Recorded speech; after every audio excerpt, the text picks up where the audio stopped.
Sean todos muy bienvenidos a este nuevo episodio de la Catequesis del Nefrón. Durante las últimas sesiones, hemos estado explorando la imagen de Dios que se nos propone en la fe cristiana.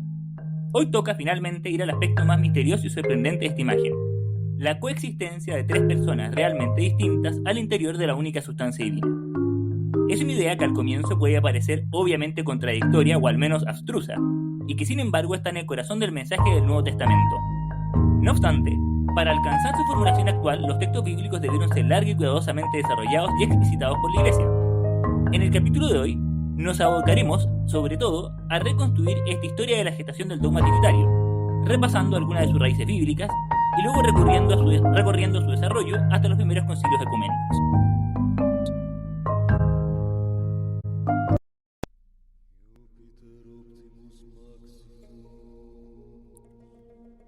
El emperador romano Constantino introdujo la Santa Trinidad al cristianismo en el año 325 después de Cristo. Constantino aparentaba ser cristiano, pues detuvo la masacre masiva de los cristianos, pintó una cruz en los escudos de ese ejército y levantó una cruz sobre la iglesia de Santa Sofía. Pero en realidad él no era cristiano, sino un genio político. En el 325 después de Cristo, Constantino, un practicante del paganismo, organizó en Nicea, Roma, el primer concilio ecuménico, en donde unificó sectas cristianas e idolatría pagana. La reunión, denominada Concilio de Nicea, resolvió las discordias entre los grupos cristianos rivales, unió a la Iglesia y al Estado y le otorgó poder a una Iglesia universal. Con el nuevo poder concedido, se impusieron los credos.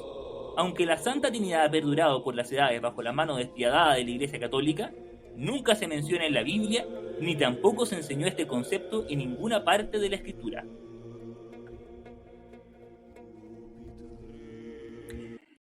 Las palabras recién citadas, tomadas de un artículo divulgativo en un sitio web evangélico, representan una presentemente popular relectura revisionista del complejo proceso por el cual la Iglesia de los primeros siglos fue forjando el dogma trinitario. Naturalmente son acusaciones que pueden sembrar importantes dudas en un auditor desprevenido. Si algo tan central como el dogma trinitario que describimos hace un par de sesiones como el misterio central de la fe, es en realidad el fruto de las luchas de poder en la antigua Roma y no un misterio inefable revelado por el propio Dios, lo único que nos queda es abandonar por completo el cristianismo o reinterpretarlo de un modo tan radical que éste se vuelva sencillamente irreconocible. Ahora bien, para tranquilidad de los auditores, hay que partir por señalar que más que a descubrimientos recientes de la historiografía, la actual difusión de este tipo de interpretaciones parece más bien obedecer un poco a la sensibilidad postmoderna que describimos en el capítulo inicial de esta catequesis. Aunque parezca una obviedad, el Código Da Vinci y otras publicaciones afines no pasan de ser ficción entretenida, y sería un grueso error tomarlas como fuente de información fidedigna. El rechazo a la religión institucionalizada vuelve sin duda atractiva a las interpretaciones revisionistas, favoreciendo las teorías conspirativas y las extrapolaciones apresuradas.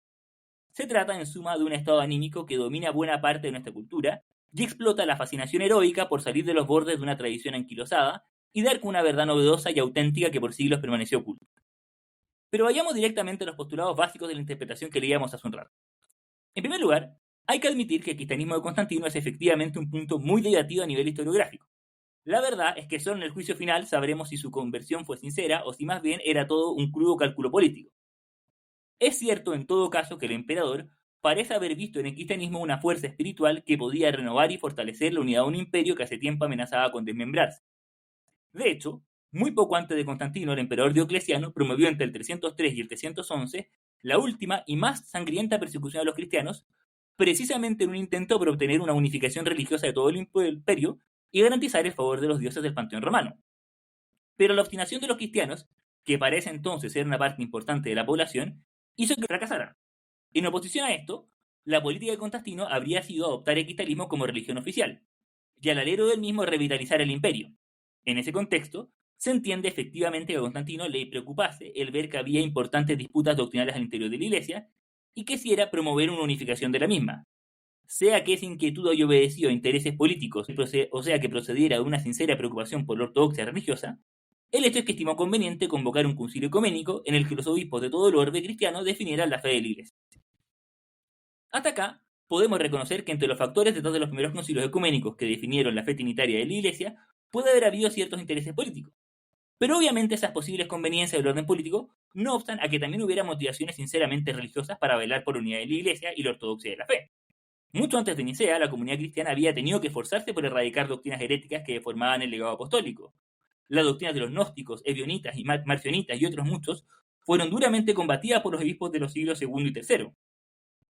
Y como vimos hace unas cuantas sesiones, el Nuevo Testamento relata cómo ya en tiempos de los apóstoles se realizó una reunión global de las autoridades de la Iglesia en Jerusalén para resolver la controversia suscitada por los judaizantes. Era natural que los obispos del siglo IV, sucesores de los apóstoles, tuvieran un gesto similar.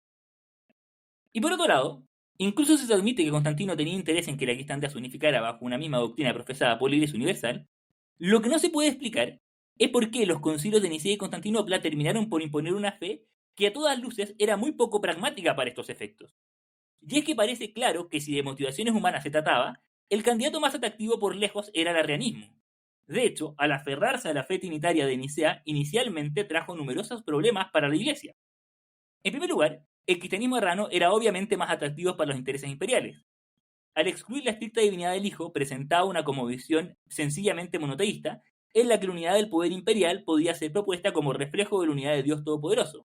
El imperio tiene a su cabeza a un emperador único, cuyo gobierno sobre el orbe cristiano es reflejo e instrumento del gobierno de Dios uno sobre todo el universo. La doctrina de los concilios de Nicea y Constantinopla solo metía ruido a este esquema, introduciendo la idea abstrusa de que Dios es uno y trino a la vez, y quizá incluso sugiriendo que, dado lo anterior, la forma de gobierno que correspondía por un imperio cristiano era en realidad un triunvirato. También desde la perspectiva filosófica, el arrianismo era un candidato superior. Si bien veremos que la teología trinitaria de los primeros concilios empleó profusamente terminología prestada del pensamiento filosófico pagano, no hay que perder de vista que la doctrina propuesta a través de esta teología estaba forzando fuertemente los conceptos y categorías dominantes hasta ese entonces.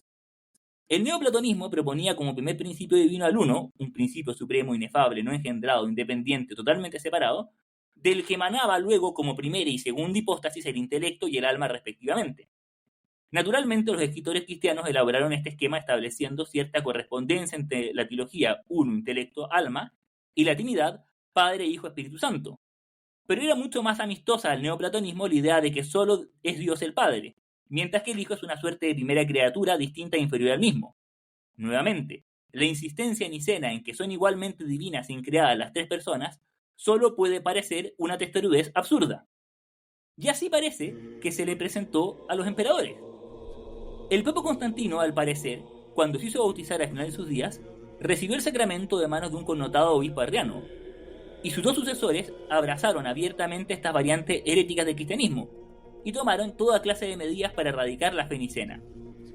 El problema se agravó más en la medida en que los pueblos germanos comenzaban también a ser evangelizados y bautizados en esta versión heterodoxa del cristianismo, a tal punto que en un momento la fe trinitaria de Nicea parecía definitivamente condenada a perder la batalla. El arrianismo contaba con el apoyo de los emperadores, del ejército y de los intelectuales. Sin embargo, el hecho histórico desconcertante es que los acontecimientos acabaron desenvolviéndose de tal modo que tras un largo y doloroso conflicto se impuso definitivamente la fe nicena. Pero más importante que esta improbabilidad histórica es preguntarse cuál podía ser el motivo que llevó a la Iglesia a aguantar las persecuciones y adversidades y decantar por una doctrina que era manifiestamente más complicada y conflictiva. Parece difícil pensar que los motivos fueran políticos o filosóficos.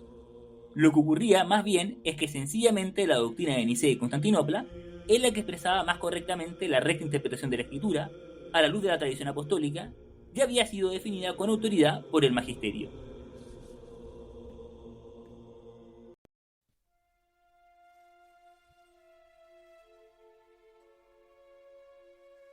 Comencemos por ver cómo el misterio de la Santísima Trinidad se nos revela en la Sagrada Escritura.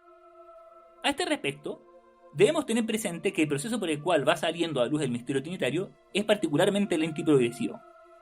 Como observa San Gregorio Nacianceno, el Antiguo Testamento anunció de manera explícita al Padre, mientras la existencia del Hijo fue anunciada de una manera más oscura. El Nuevo Testamento manifestó la existencia del Hijo, mientras hizo entrever la naturaleza divina del Espíritu Santo. Ahora el Espíritu Santo está presente en medio de nosotros, y nos concede de manera más indistinta la propia manifestación. No hubiera sido conveniente, cuando aún no era confesada la divinidad del Padre, proclamar abiertamente la del Hijo, ni habría sido seguro ponerse encima del peso de la divinidad del Espíritu Santo, cuando no había sido aceptada la del Hijo. En ese sentido, cabe distinguir al menos tres etapas en la manifestación del misterio trinitario. En primer lugar, está la anticipación velada y fragmentaria del misterio trinitario en los algunos textos del Antiguo Testamento. En segundo lugar, tenemos la manifestación propiamente tal del misterio en el Nuevo Testamento. En tercer lugar, está la formulación explícita del dogma trinitario por los primeros concilios, que apoyaron su lectura de la Sagrada Escritura en la tradición haber recibido los apóstoles y en el trabajo especulativo de los padres de la Iglesia.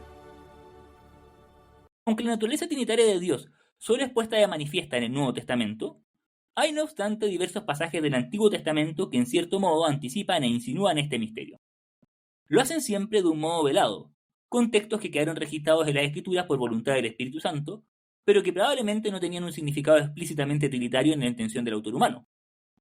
Pese a la ya mencionada insistencia bíblica en que hay un solo Dios, diversos pasajes también sugieren la existencia de cierta naturalidad o alteridad subsistente de la intimidad divina. Consideremos cómo ya en el relato de la creación se nos presenta un Dios que habla solo, que dialoga en su intimidad al caer el mundo. Incluso, en un giro muy curioso, se refiere a sí mismo en plural, antes de crear al hombre. Hagamos al hombre a nuestra imagen, según nuestra semejanza. Espero poder detenerme en un capítulo próximo en la fascinante reflexión que hacía San Juan Pablo II a raíz de este detalle. Otro pasaje del Génesis que fue leído por algunos padres de la Iglesia como anticipando el misterio de la Santísima Trinidad es aquel en que Dios se aparece a Abraham bajo la forma de 3 hombres. Pero más allá de los pasajes concretos, hay algo en la intimidad del Dios personal que hemos descrito en versiones anteriores que en cierta manera revela su carácter comunional.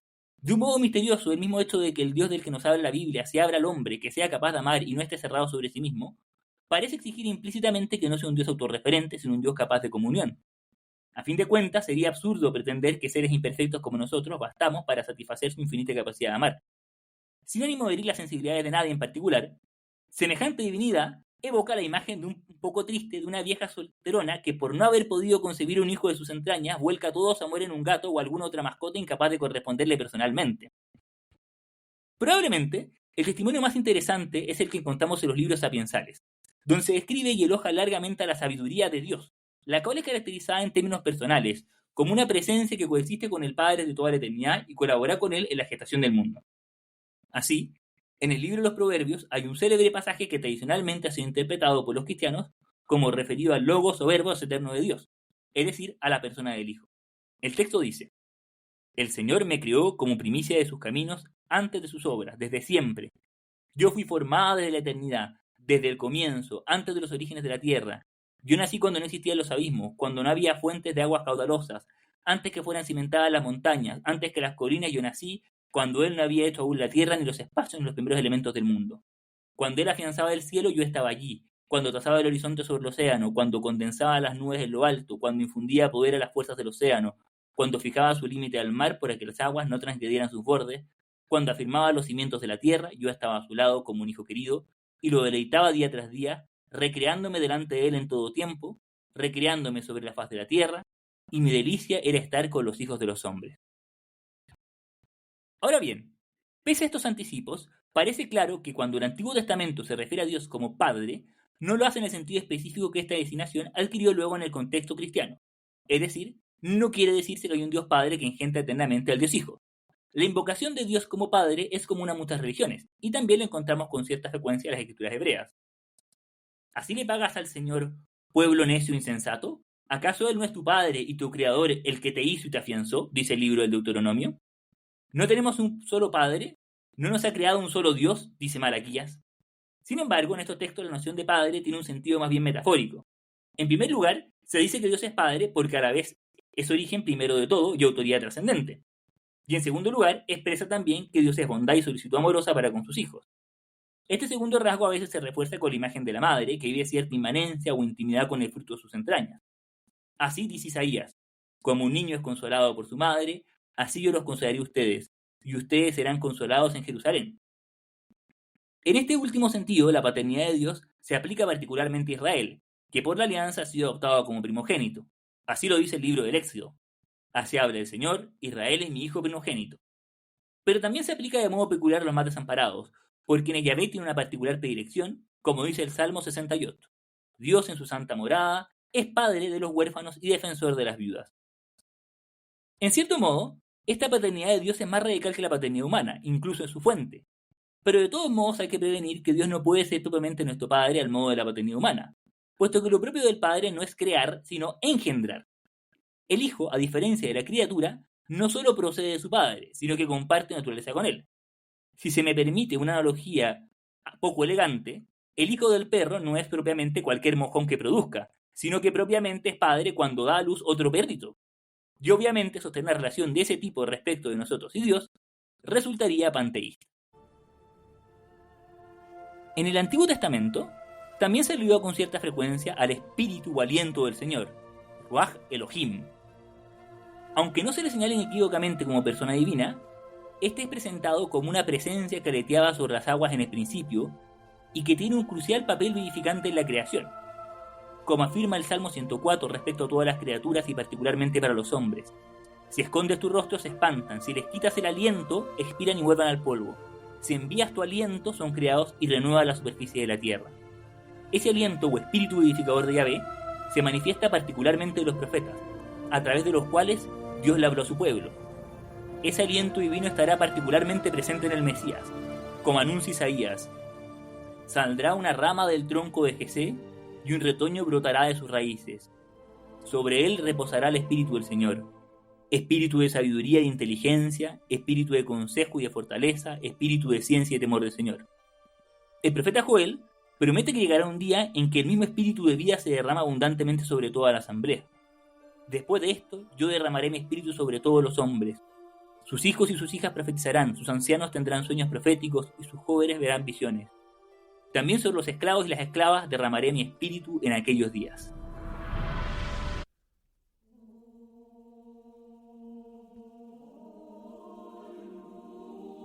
Sin perjuicio de estas primeras anticipaciones, la Santísima Trinidad solo es propiamente manifestada en el Nuevo Testamento. Ahora bien, los textos bíblicos no emplean el lenguaje preciso con el que la Iglesia terminó definiendo su Trinitaria, y que tomados aisladamente muchos pasajes pueden ser interpretados de otro modo. No obstante, creo que una lectura sincera del conjunto parece indicarnos claramente que, primero, se habla abundantemente del Padre, del Hijo y del Espíritu Santo. Segundo, de los tres se sostiene que son Dios. Tercero, se les presenta sin embargo como realmente distintos entre sí. Y cuarto, de todas maneras, se insiste en que solo hay un Dios.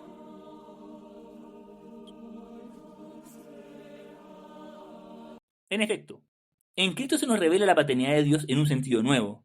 Él no solo es Padre de sus criaturas, sino que es Padre en un sentido propio del Hijo de su unigénito. Diversos pasajes de los Evangelios explicitan una especial intimidad que Jesucristo tenía con su Padre Dios, del cual era el Hijo en un sentido único y especial. Lucas, en su relato de la Anunciación, presenta al ángel Gabriel declarando que el niño será santo y será llamado Hijo de Dios. El mismo Jesús es consciente de esta peculiar filiación que lo une a Dios Padre, y por eso ya con 12 años responde a la Virgen y San José que lo han encontrado disputando con los rabinos en el templo. ¿Por qué me buscaban? ¿No sabían que yo debo ocuparme de los asuntos de mi Padre? También es el mismo Padre el que en dos momentos de epifanía solemne se manifiesta desde lo alto para señalar a Jesús como su Hijo unigénito. El primero es en el comienzo de la vía pública, cuando Jesús acude al Jordán para ser bautizado por Juan. Al salir del agua, vio que los cielos se abrían y que el Espíritu Santo descendía sobre él como una paloma. Y una voz del cielo dijo: Tú eres mi Hijo muy querido, en ti tengo puesta toda mi predilección. El segundo episodio es en el monte Tabor, cuando se transfiguró delante de los 3 apóstoles. Entonces una nube los cubrió con su sombra, y se habló de ella una voz: Este es mi Hijo muy querido, escúchenlo. Esta peculiar relación filial también domina la vida de oración de Cristo, en la que con frecuencia se dirige a Dios con el término arameo insólitamente familiar, Abba, que no era habitualmente empleado en la tradición hebrea para referirse a Dios. En un momento de especial exultación, Jesús hace una oración en voz alta en la que habla a sus discípulos esta peculiaridad de su relación íntima con Dios. Te alabo, Padre, Señor del cielo y la tierra, por haber ocultado estas cosas a los sabios y a los prudentes y haberlas revelado a los pequeños. Sí, Padre, porque así lo has querido. Todo me ha sido dado por mi Padre, no conoce al Hijo sino el Padre, así como nadie conoce al Padre sino el Hijo, y aquel a quien el Hijo se lo quiere revelar. También en la última cena, Juan nos presenta a Jesús revelando su filiación en el contexto de una intensa oración, en la que manifiesta también su deseo de que este vínculo estrecho que une al Padre se haga también extensivo a todos nosotros. Que todos sean uno como tú, Padre, estás en mí y yo en ti. Que también ellos sean uno en nosotros para que el mundo crea que tú me enviaste. Yo les he dado la gloria que tú me diste para que sean uno como nosotros somos uno. Yo en ellos y tú en mí, para que sean perfectamente uno y el mundo conozca que tú me has enviado y que yo los amé como tú me amaste. Padre, quiero que los que tú me diste estén conmigo donde yo esté, para que contemplen la gloria que me has dado, porque ya me amabas antes de la creación del mundo. Padre, justo, el mundo no te ha conocido, pero yo te conocí, y ellos reconocieron que tú me enviaste. Les di a conocer tu nombre, y te lo seguiré dando a conocer para que el amor con que tú me amaste esté en ellos y yo también esté en ellos. Tan osadas afirmaciones no pasaron desapercibidas a las autoridades de su tiempo, que escandalizadas lo acusaron de blasfemo y de hacerse igual a Dios. San Juan relata así un acalorado enfrentamiento en que tratan de forzarlo para que aclare el real alcance que pretende darle a estas afirmaciones. Los judíos lo rodearon y le preguntaron: ¿hasta cuándo nos tendrás en suspenso? Si eres el Mesías, dilo abiertamente. Jesús les respondió: ya se lo dije, pero ustedes no lo creen. Las obras que hago en nombre de mi Padre dan testimonio de mí, pero ustedes no creen, porque no son de mis ovejas. El Padre y yo somos una sola cosa. Los judíos tomaron piedras para apedrearlo. Entonces Jesús dijo: les hice ver muchas cosas buenas que vienen del Padre. ¿Por cuál de ellas me quieren apedrear? Los judíos le respondieron: no queremos apedrearte por ninguna obra buena, sino porque blasfemas, ya que siendo hombre te haces Dios. Jesús le respondió: ¿no está escrito en la ley, yo dije, ustedes son dioses? Si la ley llama a dioses a los hijos que Dios dirigió su palabra, y las escrituras no pueden ser anuladas, ¿cómo dicen tú blasfemas a quien el Padre santificó y envió al mundo porque dijo, yo soy hijo de Dios? Si no hago las obras de mi Padre, no me crean, pero si las hago, crean en las obras, aunque no me crean a mí. Así reconocerán y sabrán que el Padre está en mí y yo en el Padre. Ellos intentaron nuevamente detenerlo, pero él se les escapó de las manos. Es teniendo presente todo esto que San Juan abre su evangelio con una fórmula terminante. En el principio era el Verbo, y el Verbo estaba en Dios, y el Verbo era Dios. Al principio estaba junto a Dios. Todas las cosas fueron hechas por medio del Verbo, y sin él no se hizo nada de todo lo que existe. Y el Verbo se hizo carne y habitó entre nosotros, y nosotros hemos visto su gloria, la gloria que recibe del Padre como Hijo único, lleno de gracia y de verdad. Esta palabra o logos es Jesucristo, que subsistía desde el comienzo con Dios Padre y ha asumido la condición humana para salvarnos. De hecho, la profesión de fe más antigua que parece haber empleado la Iglesia es precisamente la confesión de esta divinidad del Hijo, afirmada sintéticamente en la fórmula frecuente: Jesús es Señor. Los escritos del Nuevo Testamento también describen a Cristo como la imagen del Dios invisible y como el resplandor de la gloria de Dios y la impronta de su sustancia. En algunos de los pasajes recién leídos, junto con ponerse de manifiesto la divinidad del Hijo, se alude a una tercera persona involucrada en la acción de Dios.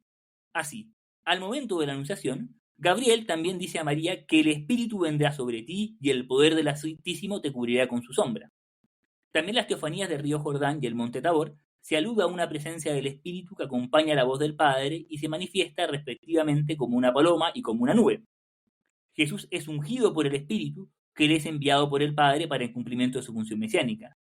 Lucas nos presenta así a Jesús que en la sinagoga de Nazaret se aplica a sí mismo las palabras proféticas de Isaías: el Espíritu del Señor está sobre mí, porque me ha consagrado por la unción. Él me envió a llevar la buena noticia a los pobres, a anunciar la liberación de los cautivos, y a dar la vista a los ciegos, a dar la libertad a los oprimidos, y a proclamar un año de gracia del Señor. Antes de su sacrificio pascual, Cristo también le prometió a los apóstoles que compartiría con nosotros ese Espíritu de Dios, el cual sería enviado a los discípulos tras su pasión. Así, junto con anticipar su próxima partida, promete que muy pronto vendría a nosotros otro defensor o paráclito para consolarnos. Yo rogaré al Padre y Él les dará otro paráclito para que esté siempre con ustedes. El Espíritu de la verdad, a quien el mundo no puede recibir porque no lo ve ni lo conoce. Ustedes, en cambio, lo conocen, porque Él permanece con ustedes y estará en ustedes. Yo les digo estas cosas mientras permanezco con ustedes. Pero el Paráclito, el Espíritu Santo, que el Padre enviará en mi nombre, les enseñará todo y les recordará lo que les he dicho. Este Espíritu Santo es sin duda ese mismo aliento divino del Antiguo Testamento, aquel que estuvo presente desde la creación con el Padre y el Hijo, que habló por medio de los profetas y que ahora estará con los apóstoles para conducirlos hacia la verdad plena. Cuando venga el Espíritu de verdad, Él los introducirá en toda la verdad, porque no hablará por sí mismo, sino que dirá lo que ha oído y les anunciará lo que irá sucediendo. Él me glorificará, porque recibirá de lo mío y se lo anunciará a ustedes. La promesa de Cristo que acabamos de leer alcanza el cumplimiento el día de Pentecostés, en el que el Espíritu fue derramado abundantemente sobre los apóstoles, tal y como leíamos hace un rato que había profetizado Joel.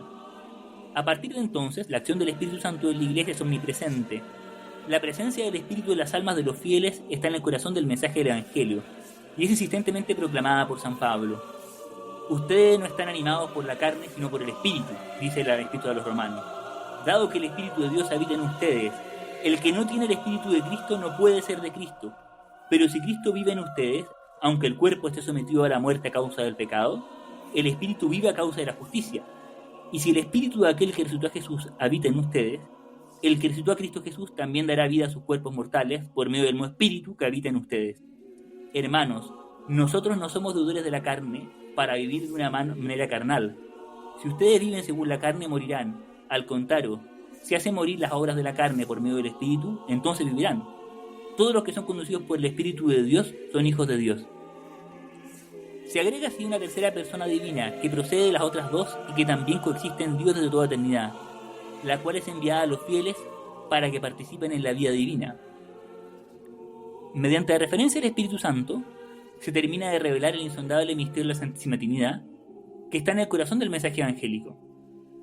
Mateo, de hecho, concluye su evangelio con Cristo que indica a los discípulos: vayan y hagan que todos los pueblos sean mis discípulos, bautizándolos en nombre del Padre, del Hijo y del Espíritu Santo. San Pablo también cierra su segunda carta a los Corintios con una advocación trinitaria. La gracia del Señor Jesucristo, el amor de Dios Padre y la comunión del Espíritu Santo permanezcan con todos ustedes. Vemos así, como ya desde la primera época, la alusión a las tres personas divinas está en el corazón de la catequesis y la vida de fe de la Iglesia.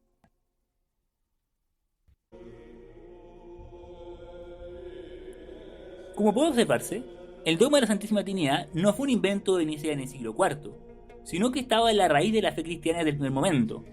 Lo vemos continuamente en las distintas fórmulas que ésta adoptaba y en los escritos de los primeros cristianos. Sin embargo, la Iglesia fue durante los primeros siglos profundizando en la comprensión de este misterio a fin de explicitarlo mejor. Para progresar en el entendimiento del contenido de la fe, defendiéndola de los ataques de los judíos y paganos, que consideraban contradictoria esta práctica cristiana de declararse monoteístas, pero luego confesar la divinidad de las tres personas, y para defender el depósito de la revelación de herejías que amenazaban con deformarlo, la Iglesia tuvo que buscar fórmulas que expresaran adecuadamente esta verdad de fe. Esa labor bajó en los primeros concilios, que a su vez se sostuvieron sobre el trabajo teológico de los padres de la Iglesia y el sentido que el pueblo cristiano daba a su fe, y que concluyeron en la doctrina trinitaria que desarrollaremos la próxima sesión. Pero yendo hacia los testimonios más tempranos, hay que observar que la alusión a las tres personas divinas era desde los comienzos parte integral de los ritos bautismales. En un texto del siglo I, conocido como Didache, se instruye claramente a los cristianos para que bauticen en el nombre del Padre, del Hijo y del Espíritu Santo, mismas fórmulas que hemos visto atribuida al propio Cristo al final del Evangelio de Mateo. En continuidad con textos como el de San Pablo que he citado más arriba, otros escritores cristianos emplean fórmulas trinitarias. A fines del siglo I, el Papa San Clemente Romano observa carta a la comunidad de Corintio: ¿acaso no tenemos un Dios, a un Cristo y a un Espíritu de gracia que ha sido infundido en nosotros? También San Ignacio de Antioquía, en sus cartas del año 110, exhorta a la obediencia a Cristo, al Padre y al Espíritu. El empleo de la terminología filosófica griega que luego cuajará en los primeros concilios ya aparece en el siglo II en escrito de San Justino Mártir, que dice que el Padre y el Hijo son una misma sustancia, usía, pero distintos rostros o personas, prósopa. En ese mismo siglo, Tertuliano parece ser el primero que habla de los supuestos, hypostasis, y Teófilo de Antioquía quien acuña la expresión Trinidad. Pero hay que tener claro que en este momento la doctrina no ha sido solemnemente definida por el magisterio, y por lo tanto no hay un único lenguaje normativo al que los autores ortodoxos deban adherirse. Esto plantea dificultades interpretativas en muchos de sus escritos, cuyas afirmaciones a veces podrían ser interpretadas tanto en sintonía con las descartaciones posteriores de Nicea como anticipando algunas de las variantes heréticas que la Iglesia acabó por excluir. Entre las herejías tempranas contra las que estos autores están reaccionando están el adopcionismo y el modalismo. Las herejías modalistas son aquellas que, para salvaguardar la unidad de la esencia divina, presentaban a las tres personas como meros modos en los que el único Dios se presentaba y actuaba de cara a nosotros. La distinción entonces era puramente verbal, expresando tan solo ciertas funciones que Dios adopta respecto de los hombres. El adopcionismo, por su parte, suponía que Cristo era inicialmente solo un hombre y que en el momento del bautismo es adoptado como hijo de Dios y ungido como Cristo. Evoluciones ulteriores de esta doctrina negaban que el Verbo hubiera existido desde la eternidad y en vez de presentarlo como igual a Dios, planteaban que era una criatura preeminente. En el siglo IV, cuando los concilios ecuménicos empezaron a tomar posición en estas materias, la variante más popularizada de esa tendencia era el arrianismo. En el año 325, el Concilio de Nicea confesó la fe de la Iglesia en el Hijo, que es consustancial, homoousios, con el Padre. Es decir, ambos comparten una misma naturaleza o sustancia divina. Es este Hijo, coeterno con el Padre, el que, llegada a la plenitud de los tiempos, adoptó la condición humana. Jesús es la segunda persona del Dios único que se ha encarnado para redimirnos.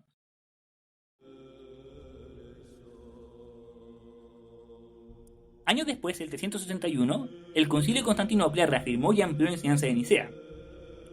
En este concilio la Iglesia confiesa solemnemente su fe respecto a la divinidad del Espíritu Santo, Señor y dador de vida, que procede del Padre y el Hijo, y con el Padre y el Hijo recibe una misma adoración y gloria. La profesión de fe griega que el concilio consagró originalmente no incluía la expresión filioque, es decir, no expresaba que la tercera persona procede del Padre y del Hijo. Esta palabra fue añadida a la versión latina, y poco a poco se expandió su empleo litúrgico. De todos modos, ya en el 447 el Papa San León Magno definía que el Espíritu procede de ambos, es decir, del Padre y del Hijo. También en el año 665 declaraba un concilio en Toledo cómo la procesión eterna del Espíritu Santo está en conexión con el Padre y el Hijo. Por eso no se dice que es solo el Espíritu del Padre, sino a la vez el Espíritu del Padre y del Hijo. En realidad, esta no es en su origen una verdadera diferencia doctrinal, pues los padres griegos también confesaban que el Espíritu procede del Padre por el Hijo. Y si la profesión de Nicea se refería originalmente al mismo como únicamente salido del Padre, lo hacía para destacar que este es su origen primero de toda la Trinidad, pero no para excluir que el Hijo esté involucrado en la procesión de la tercera persona. Por ese motivo, el Catecismo considera que ambas formas del credo, con o sin el filioque, son expresiones legítimamente complementarias de la fe de la Iglesia.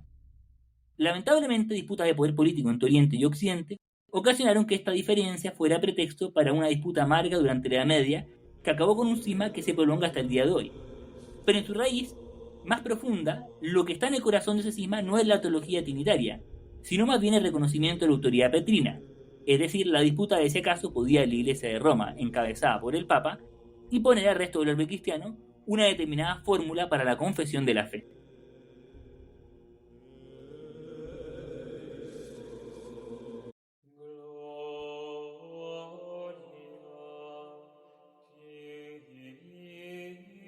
En la sesión que viene, probaremos profundizar un poco más en la articulación dogmática del misterio trinitario, explicando la distinción conceptual de la que se valieron los primeros concilios para dar con un lenguaje que expresara al mismo tiempo de modo ortodoxo la fe y evitara que ésta fuera estrictamente contradictoria. Pero para cerrar el apartado histórico de este capítulo, parece conveniente que leamos un texto un tanto largo, pero muy útil para entender el sentido de la doctrina aprobada por la Iglesia. Se trata del llamado símbolo atanasiano, también conocido a veces como cuicunque, atribuido durante mucho tiempo a San Atanasio, obispo egipcio que lideró la defensa de la fe nicena en oposición al arrianismo. Hoy se estima por diversos motivos que en realidad el texto en cuestión debe ser datado entre el 430 y el 500. El hecho es que este resumen didáctico de la fe de la Iglesia sobre la Trinidad y la Encarnación tuvo gran autoridad en toda la Iglesia latina, siendo empleado por muchos siglos en la liturgia. El texto expone la fe trinitaria de un modo pedagógico que distingue entre aquellas cosas que debemos afirmar de aquellas que debemos rechazar, empleando un lenguaje preciso que permite distinguir la fe católica de las diversas herejías. Es además un texto cuya lectura devota ha alimentado la fe de muchos santos, como San José María o Santa Teresa de Jesús, pues nos ayuda a madurar poco a poco nuestra aceptación humilde del gran misterio profesado por la Iglesia a lo largo de los siglos. El texto tiene dos partes claramente discernibles. La primera desarrolla el dogma trinitario y la segunda la doctrina sobre la encarnación. Dejando para un lado la segunda parte, conviene que cerremos la sesión de hoy leyendo lo relativo al tema de este capítulo. El símbolo dice en esta materia: esta es la fe católica, que veneremos a un Dios en la Trinidad y a la Trinidad en la unidad. Ni confundimos las personas, ni separamos las sustancias, porque una es la persona del Padre, otra la del Hijo, otra la del Espíritu Santo. Pero la divinidad del Padre y del Hijo y del Espíritu Santo es una, es igual su gloria, es coeterna su majestad. Como el Padre, tal el Hijo, tal el Espíritu Santo. Increado el Padre, increado el Hijo, increado el Espíritu Santo. Inmenso el Padre, inmenso el Hijo, inmenso el Espíritu Santo. Eterno el Padre, eterno el Hijo, eterno el Espíritu Santo. Y sin embargo, no son tres eternos, sino un eterno. Como no son tres increados ni tres inmensos, sino un increado y un inmenso. Igualmente, omnipotente el Padre, omnipotente el Hijo, omnipotente el Espíritu Santo. Y sin embargo, no son tres omnipotentes, sino un omnipotente. Y como es Dios el Padre, es Dios el Hijo, es Dios el Espíritu Santo. Y sin embargo, no son tres dioses, sino un Dios. Como es Señor el Padre, es Señor el Hijo, es Señor el Espíritu Santo. Y sin embargo, no tres señores, sino un Señor. Porque así como la verdad cristiana nos compele a confesar que cualquiera de las personas es singularmente Dios y Señor, así la religión católica nos prohíbe decir que son tres dioses o señores. Al Padre nadie lo hizo, ni lo crió, ni lo engendró. El Hijo es solo del Padre, no hecho ni criado, sino engendrado. El Espíritu Santo es del Padre y del Hijo, no hecho, ni criado, ni engendrado, sino precedente de ellos. Por tanto, un padre, no tres padres, un hijo, no tres hijos, un Espíritu Santo, no tres Espíritus Santos. Y en esta Trinidad, nada es primero o posterior, nada mayor o menor, sino todas las tres personas son coeternas y coiguales las unas para con las otras. Así, para que la unidad de la Trinidad y la Trinidad de la unidad sea venerada por todos, como se dijo antes.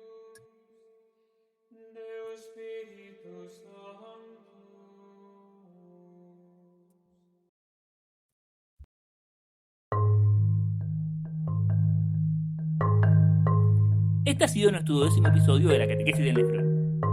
Como de costumbre, agradezco mucho el entusiasmo y paciencia de nuestros auditores. Con lo que se dijo hoy, espero que hayan captado los puntos esenciales de la doctrina definida por el Magisterio de la Iglesia y sus antecedentes de la Escritura y la tradición. Queda no obstante todavía explorar de un modo más orgánico la doctrina en cuestión, para ver con más claridad qué es lo que ésta afirma y qué es lo que rechaza. Además, cabe prolongar el contenido de las definiciones dogmáticas con los desarrollos especulativos que ha hecho la teología a lo largo de los siglos, los cuales nos ayudarán a profundizar más en los alcances de la doctrina y su importancia para nuestra vida de fe. Espero que se unan nuevamente a nuestro canal para seguir este tema en el próximo capítulo. Nos vemos la semana que viene.